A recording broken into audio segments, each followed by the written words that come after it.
The text from Mom arrived during my morning meeting with the Executive Loan Committee. Important. Dinner Saturday at Harborview Country Club. Emily's boyfriend Lucas is bringing his parents. The Morrisons. Real estate developers. Own half the city. Do not embarrass us. Wear something nice. Be on your best behavior.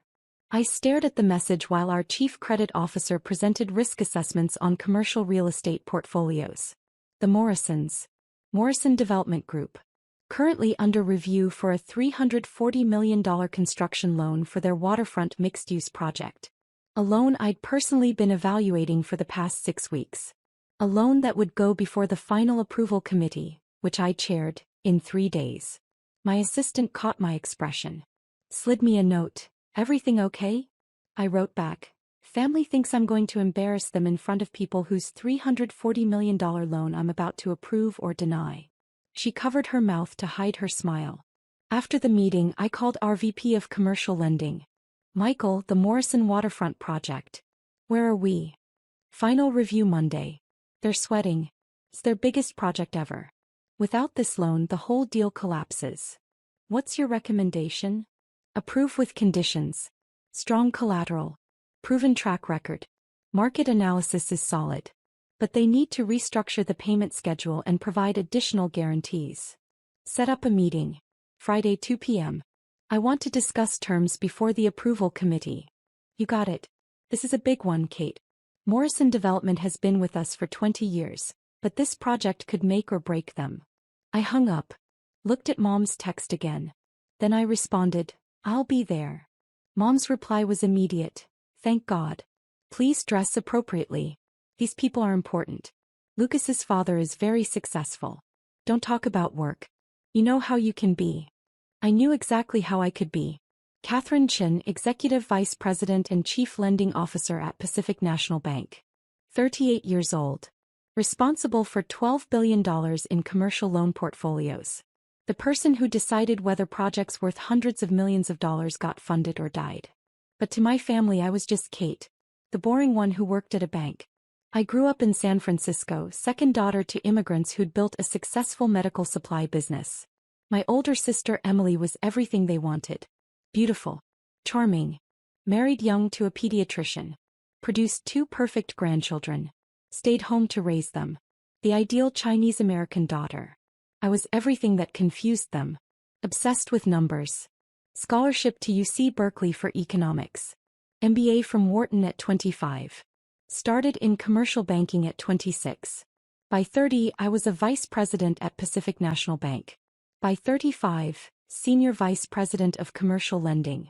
Last year, at 37, I was promoted to executive vice president and chief lending officer. One of the youngest people ever to hold that position at a major regional bank. I oversaw a team of 60 lending officers. Approved or denied loans ranging from $10 million to $500 million. Sat on the bank's executive committee. Made $850,000 annually plus bonuses that pushed my total compensation over $1.2 million. Last year I'd approved $4.3 billion in commercial loans. Maintained a default rate of 0.3%, well below industry standards.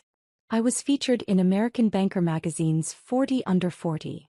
Banking Journal called me one of the most influential commercial lenders on the West Coast. My parents' response, that's nice. Emily's daughter made honor roll. Emily was my mother's favorite. Always had been. The pretty one. The social one. The one who understood that being a good daughter meant marriage and grandchildren. I was the disappointment. Unmarried at 38. No children. Too focused on career. Too aggressive. Not feminine enough. Every family dinner was a reminder of what I wasn't. Kate, when are you going to settle down? Kate, you can't work forever. Kate, Emily's life is so fulfilling. Don't you want that? I'd stopped trying to explain that my life was fulfilling. That I loved my work. That I was successful beyond anything they understood. Because they didn't want to understand.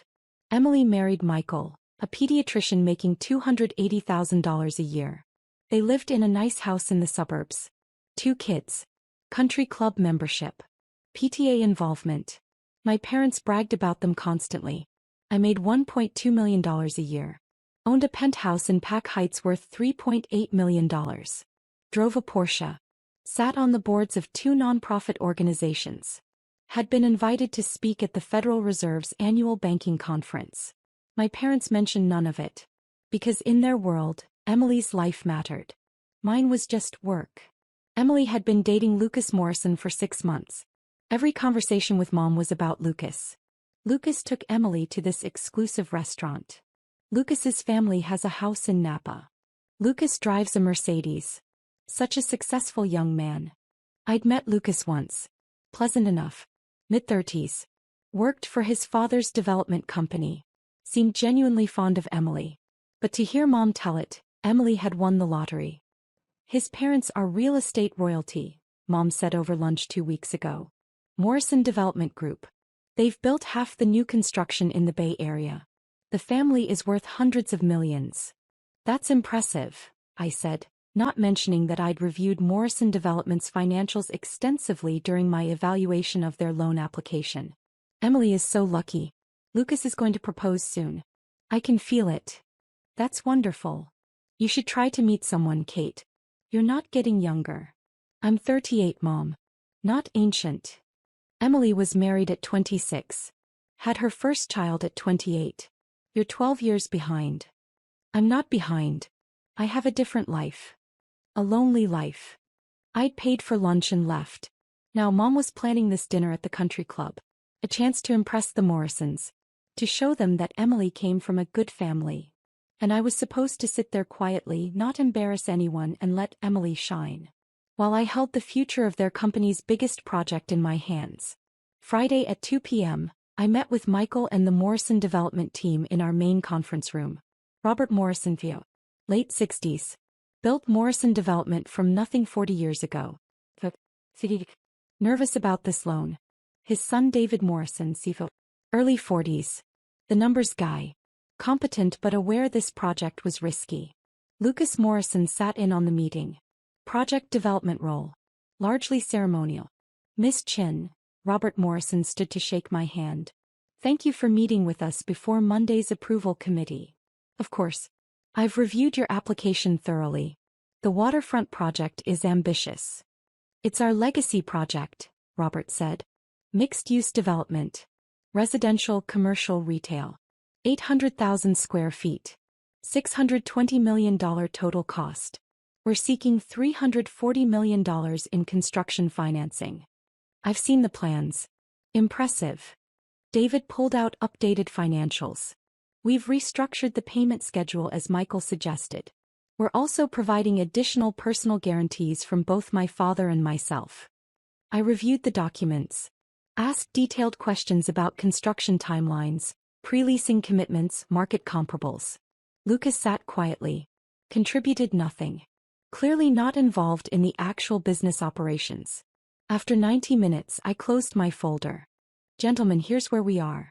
Your track record is solid. The project has merit. The market analysis supports the concept. But this is the largest project Morrison Development has ever attempted. 3 times larger than anything you've previously completed. Robert nodded. We're aware of the risk. Are you? Because if this project fails, it takes down your entire company. 20 properties as collateral. Your personal wealth. Everything you've built. We believe in this project. Belief isn't enough. I need certainty. I need ironclad construction contracts. I need pre-leasing commitments at 40% before we release final construction draws. I need monthly financial reporting with penalty clauses if you miss benchmarks. David was taking notes. We can agree to those terms. Then I'll recommend approval to the committee. With the conditions outlined. We'll structure this as a phased release. $85 million per quarter, contingent on meeting construction and leasing milestones. Robert exhaled. Actually exhaled with visible relief. Thank you, Ms. Chin. This project means everything to our family. Don't thank me yet. Deliver on the terms. Prove the project works. Then thank me. As they packed up, Lucas approached. Miss Chin, I'm dating Emily Chin. Are you related? She's my younger sister. His eyes widened. You're Kate? Emily's sister Kate. That's me. She never mentioned you worked here. At Pacific National. In lending. She probably doesn't know the details. But, you're approving our loan? If the committee agrees with my recommendation, yes. He looked stunned. Does Emily know? I doubt it. We don't discuss my work much. Robert had overheard. Approached. You're Lucas's girlfriend's sister? I am. Remarkable. Lucas never mentioned Emily's sister worked in commercial lending, let alone as chief lending officer of our bank. It doesn't usually come up. Well. Robert shook my hand again. Small world. We're having dinner with your family tomorrow at Harborview. I know. My mother texted me extensive instructions on appropriate behavior. Robert laughed. I look forward to seeing you there. Though I suspect the power dynamic has shifted considerably. After they left, Michael came into my office. That was the Morrison Group's project? Yes. And Lucas Morrison is dating your sister? Apparently so. Does your family know you're approving their loan? My family thinks I'm a mid-level bank employee who processes paperwork. They have no idea what I actually do. Michael started laughing. This dinner is going to be incredible. That's one word for it. Saturday morning brought a flood of texts from Mom. Dinner at 7 p.m. Don't be late. I bought you a dress. Said my house. Please wear it. Nothing too businesslike. The Morrisons are very important. Be polite. Smile. Don't dominate conversation. Emily is so nervous. She really likes Lucas. Please don't do anything to jeopardize this. Remember, they're real estate royalty. Show respect. I responded, I'll be there at 7. I'll wear my own clothes. Mom, Kate please. Just this once, can you not make things difficult? I didn't respond. Emily called at noon. Kate, Mom said you're being difficult about the dress. I'm wearing my own clothes, Emily. Why can't you just cooperate? This dinner is important to me. I understand that. Do you? Because Lucas's parents are incredibly successful. They're judging our family. And you always make things awkward. Awkward how? You know how. You talk about work stuff nobody understands. You don't know how to do small talk. You're too serious.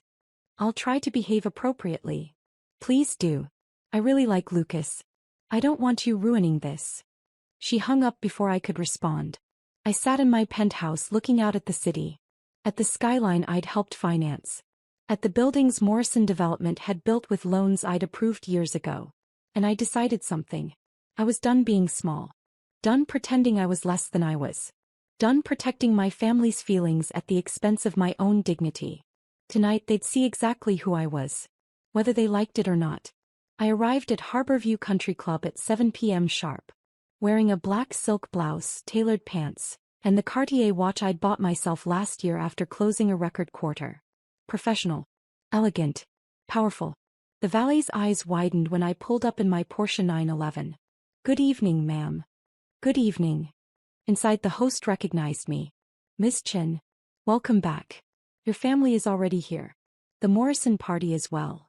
Thank you, James. He led me to the private dining room. Floor-to-ceiling windows overlooking the bay. Table set for 8. Mom, Dad, Emily and Lucas on one side. Robert Morrison, his wife Catherine and David Morrison on the other.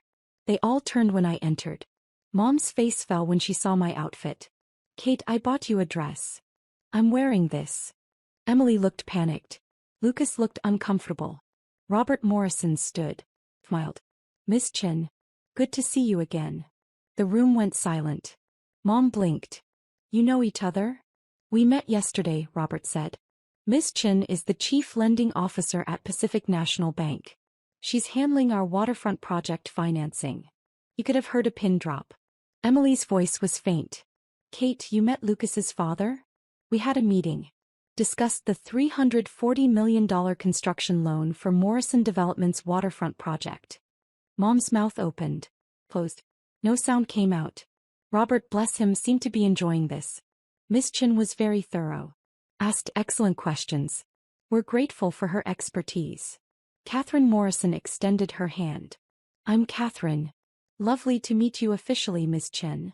Please call me Kate. Only if you call me Catherine. We sat. The dynamic in the room had shifted completely. Mom was staring at me like I'd grown a second head.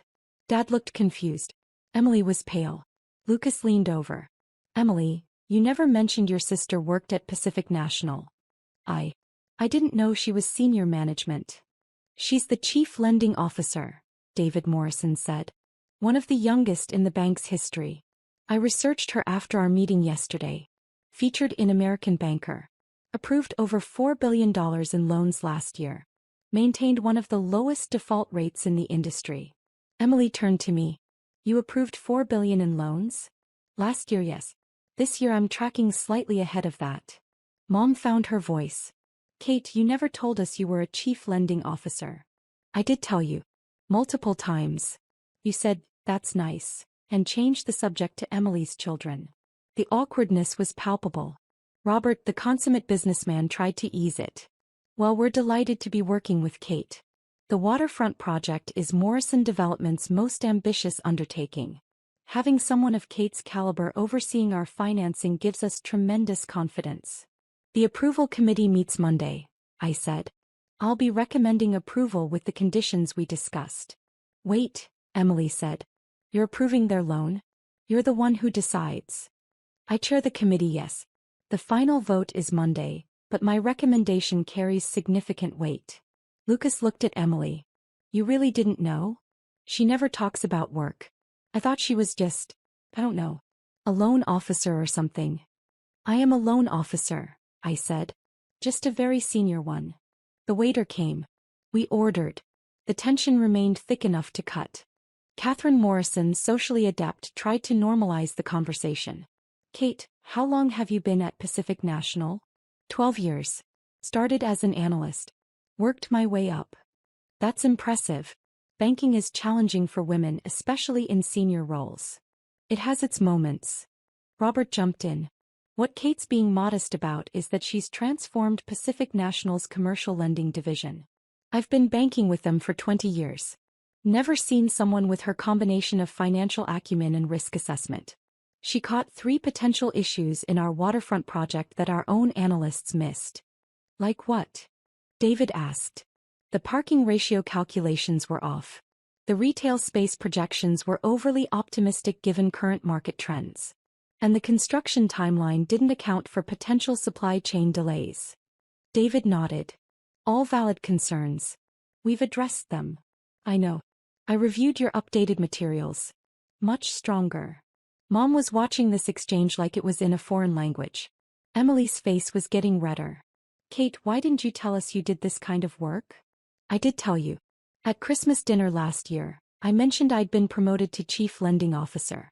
You asked if that meant I got dental insurance. Lucas coughed. Try not to laugh. But you never said you approved hundreds of millions of dollars in loans, Mom protested. What did you think chief lending officer meant? I thought it was just a title. Like assistant manager at a store. Robert choked on his wine. Catherine looked astounded. Mrs. Chen, Robert said carefully, your daughter holds one of the most powerful positions in regional banking. She decides which projects get funded and which don't. She controls billions of dollars in lending authority. Dad finally spoke. How much do you make, Kate? Dad. No, I'm serious. How much? My base salary is $850,000. With bonuses, total compensation is usually $1.20 to $1.50 million annually. Silence. Complete total silence. Then Emily, you make over $1 million a year? Most years, yes. Doing what? Evaluating commercial loan applications. Assessing risk. Approving or denying financing for major construction projects, business expansions, commercial real estate developments. I oversee a team of 60 lending officers. I sit on the bank's executive committee. I report directly to the CEO. Mom set down her fork. And you never thought to mention this? I mention it constantly. You never listen. That's not fair, Kate. Isn't it? At every family dinner you ask about work. I tell you about major deals I'm closing, projects I'm evaluating, promotions I've received. You nod and change the subject to Emily's children or Dad's golf game. After a while I stopped trying. Emily looked wounded. I ask about your work. You ask if work is going okay. When I try to explain what I do, your eyes glaze over and you wait for me to finish so you can talk about Lucas or the kids. That's not true. Emily, 3 months ago I told you I'd approved financing for the new hospital expansion downtown. You asked if that meant I knew any single doctors. Lucas was staring at his plate. The Morrisons looked fascinated and uncomfortable in equal measure. Catherine tried again. Well, Kate, we're grateful you're working with Morrison Development. Robert has been stressed about this project. Knowing you're overseeing it gives me peace of mind. The project is solid. Once the committee approves on Monday, you'll be able to move forward. Is there any doubt about approval? David asked. There's always doubt until the vote happens. But given the revised terms and additional guarantees, I expect it to pass. Robert raised his glass. To Kate. And to successful partnerships. We toasted. Mom looked like she might cry. After dinner, Catherine invited me to join her on the terrace while the men discussed construction details. Emily came with us. Uninvited but determined. Kate, Emily said as soon as we were outside. Why did you let us think you were just ordinary? I never said I was ordinary. You assumed it. But you never corrected us. I tried. Repeatedly. You didn't want to hear it. Catherine watched this exchange with the analytical eye of someone who'd spent decades navigating social dynamics. If I may, Catherine said gently, I think the issue isn't what Kate did or didn't say. It's what your family chose to hear. Emily bristled. That's not fair. Isn't it? Kate just said she mentioned her promotion to chief lending officer and you asked about dental insurance. That's not mishearing. That's not listening.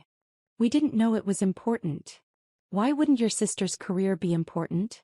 Emily had no answer. Catherine continued, her voice kind but firm. I've spent my life in business alongside my husband. I've watched women diminish themselves to make others comfortable. I've done it myself. But Kate didn't diminish herself.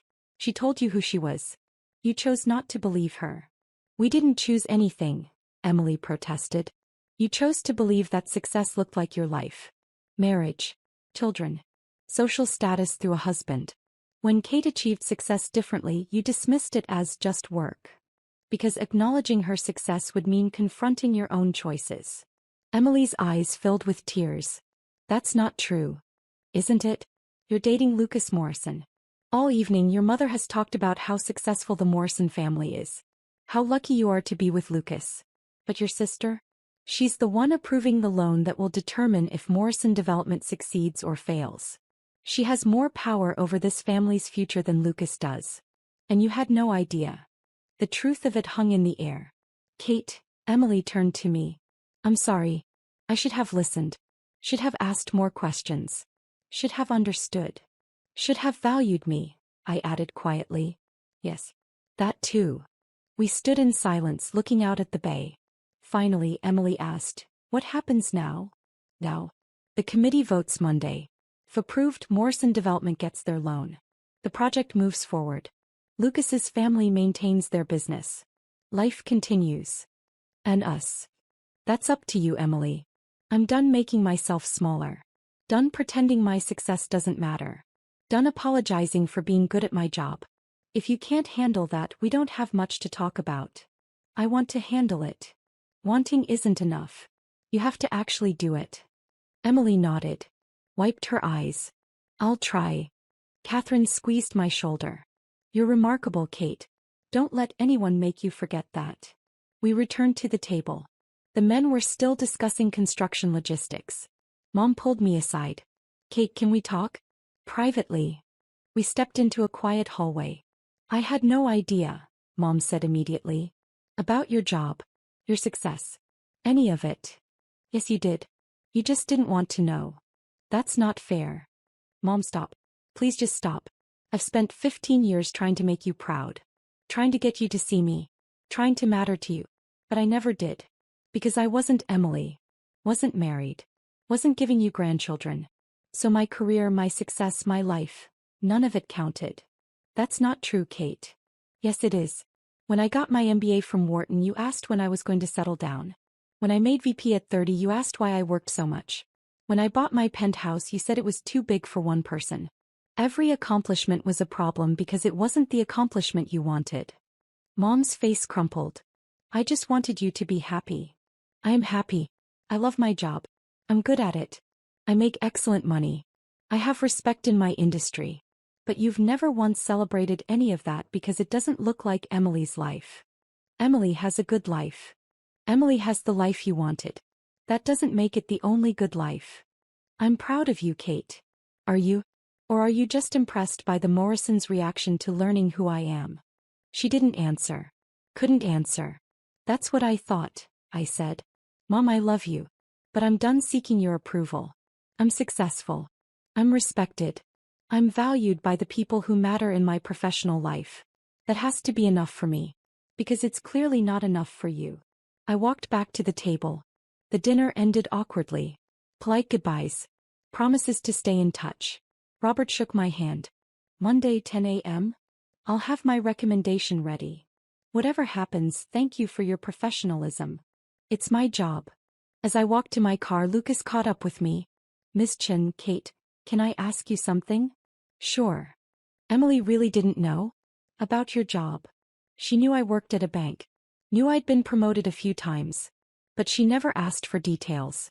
Never cared enough to understand what I actually do. That must hurt. It did. For a long time. Now I'm just tired of it. For what it's worth, I think you're incredible. And Emily is lucky to have you as a sister. Tell her that. She might need to hear it. He nodded. I will. I drove home. Poured wine. Sat on my balcony overlooking the city. My phone buzzed. Text from Emily. I'm sorry. Really truly sorry. Can we talk soon? I didn't respond. Not yet. Another text from Mom. Please don't be angry. We love you. I turned my phone off.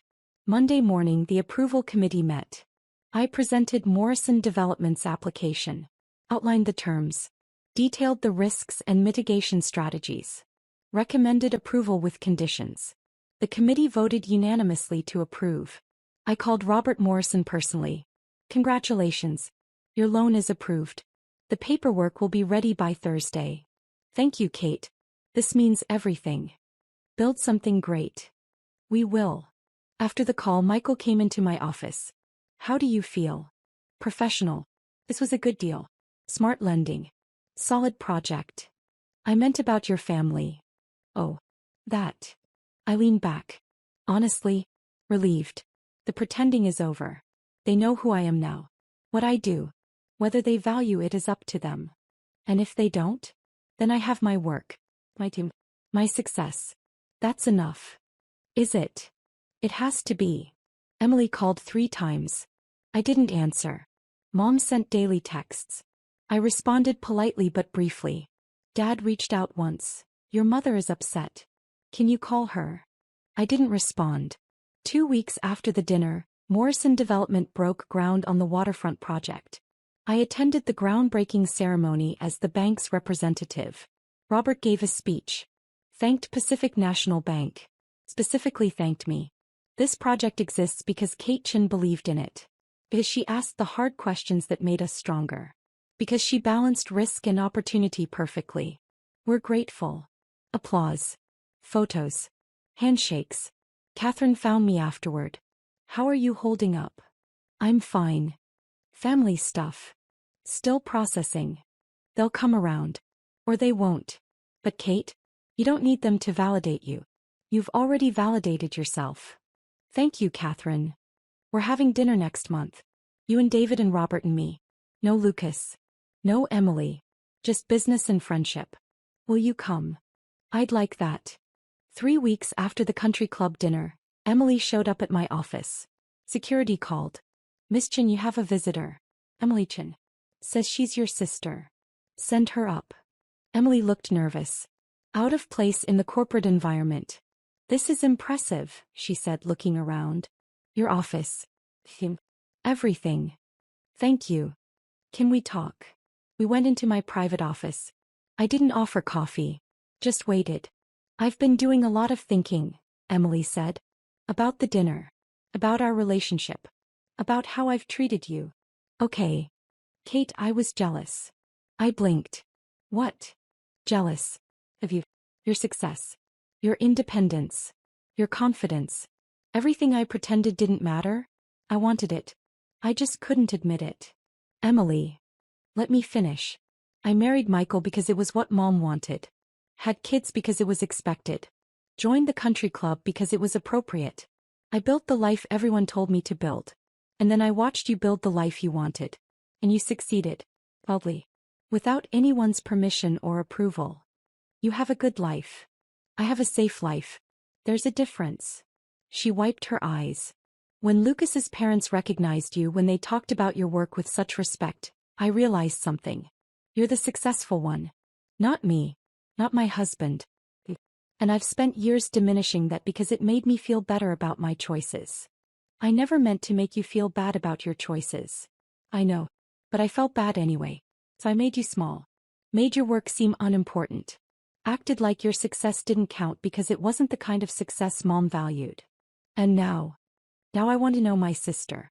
Really know her. The woman who approves $340 million loans. Who makes over $1 million a year. Who gets recognized at industry events. Who changed banking. I want to know that person. Why the change? Because Lucas broke up with me. I sat up. What? 2 days after the dinner. Said he couldn't be with someone who treated family the way I treated you. Said if I could dismiss my sister's accomplishments that easily, I'd dismiss his too. He was right. Emily, I'm sorry. Don't be. I needed that wake-up call. Needed to see what I'd become. Someone who tears others down to feel successful. That's not who I want to be. We sat in silence. Can we start over? Emily asked. Can I learn who you actually are? Not who I thought you were, but who you really are. That's going to take time. I have time. And Kate? I'm proud of you. I should have said that years ago. But I'm saying it now. I'm proud of you. It wasn't forgiveness. Not yet. But it was acknowledgment.